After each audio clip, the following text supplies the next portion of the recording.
Андай порттардан ошол биз ачкан жерде регистрация кылып келдик. Где-то бир 2 жума болуп калды десем болот да.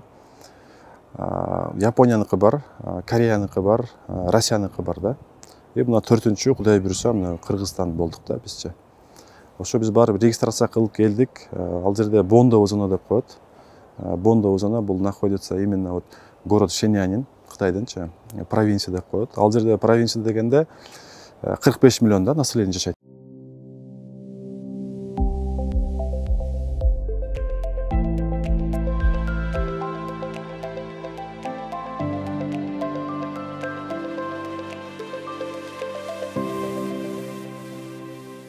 Кыргыз ишкерлерине бул биринчиден, например, товарларды биз международный рынокко алып чыгып сата турган болсок, например, дальше Европага там или Кореяга или Японияга биздин парк аркылуу если алып чыгып сата турган болсо, бул жерде кандай мүмкүнчүлүктөр болот? Биринчиден, биз аларга склад беребиз ал жерден бесплатно. Мы можем находиться склад бесплатно, аренда төлөбөйт, эчтеке төлөбөйт. Офистерди беребиз. Анан сопровождение кылабыз полностью сопровождение кылып беребиз. Ошондой эле ал жерге мисалыга бул жактан мындай айтканда пахтаны айтайлы, бир товарды айтып кетели да, мисал кылып. Мисалга азыр пахтаны азыркы кезде мисалыга биржа менен сатылат да пахтачы.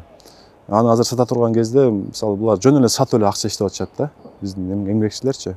Ал ошону деген мисалы Кытайга алып барып, биздин компания аркылуучу, мисалы переработка кылып, ал жерден пряжа кылып, дальше сатса, бүгүнкү күндө ал 1 килограммдан минимальный айтканда $100 иштеп атса, ал жерге барып $1000 иштейт да.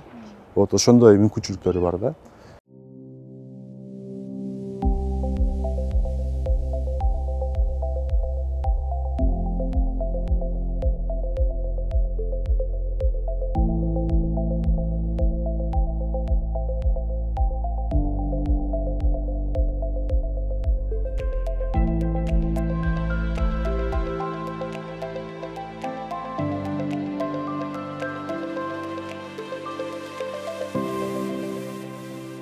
Пахтаны мисалыга Кытайга алып чыкканда уже акциз төлөбөйт, госпошлину төлөбөйт. Потому что у нас бондовый зона да.